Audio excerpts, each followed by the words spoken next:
It's Wednesday, January 4th, 2017. From the Total Soccer Show, Dirty Tackle, and Howler Magazine, this is The Goalmouth. I'm George Qureshi, and oh man, my wife and I just watched the first episode of The Bachelor, and I am sorry if this is a spoiler, but I just have to let all of you know that I am not wearing any underwear underneath this shark costume, dolphin costume. And yes, it is quite itchy. On today's menu of bite-sized soccer news, an update on the stadium in St. Louis, racist Chelsea fans sentenced for being racist, deny they are racist, and a couple of updates on transfers you might or might not care about.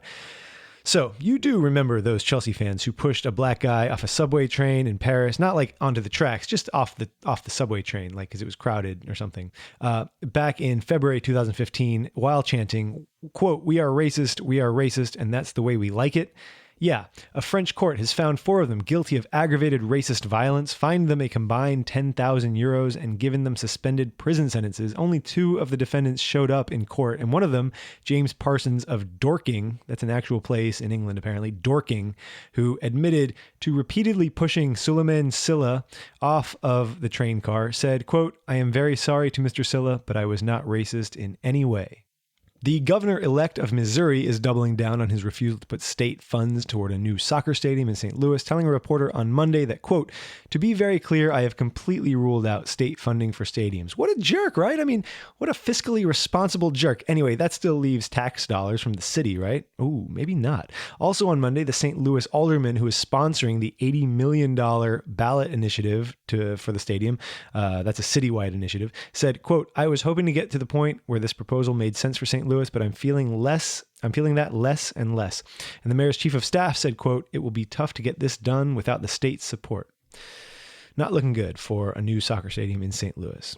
Transfers, not rumors, actual transfers. I've got 3 for you. First up, 24-year-old Crystal Dunn, possibly my favorite soccer player, not named Luis Suarez or Karamoko Dembele, is moving from the troubled Washington Spirit to Chelsea. And unlike Alex Morgan, who is also moving to Europe, Dunn has ruled out returning to the NWSL for any part of the 2017 season. She'll be free for much of it after the European season is over.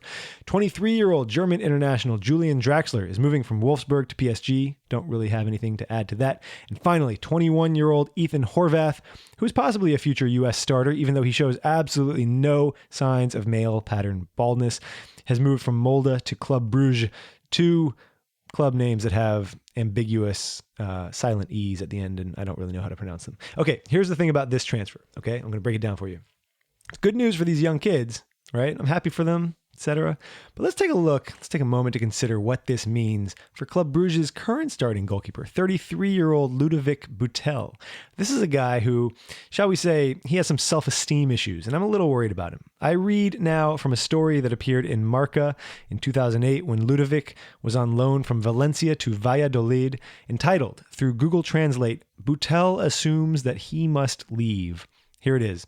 Quote, "Only Ludovic Butel was absent from Monday's training session in which they played in Getafe, were limited to stretching exercises and recovery, and the rest had more work intenso. El Gol, while is recovering from the trauma suffered during a training last week on a toe, waiting for news from his representative about the efforts he is seeking to change the air in the winter market.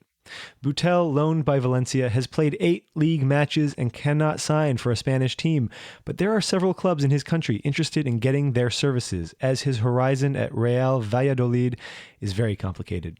Although he started as a starter, now the great performance of Sergio Asenjo and the sobriety and solvency of Alberto have relegated to a third plane that the Gallic goalkeeper is not resigned to assume. So I say chin up, Ludovic. At some point, we'll all be replaced by a 6'4", non-balding 21-year-old who actually has a pretty good shot at playing in the World Cup. Chin up. My name is George Qureshi. Taylor Rockwell will be with you tomorrow morning. Don't forget to sign up for the newsletter. Don't forget to rate us, review us, give us some good marks. And I leave you now with today's Goalmouth top tip. If it chants like a racist and pushes black people off trains like a racist, it might just be a Chelsea fan.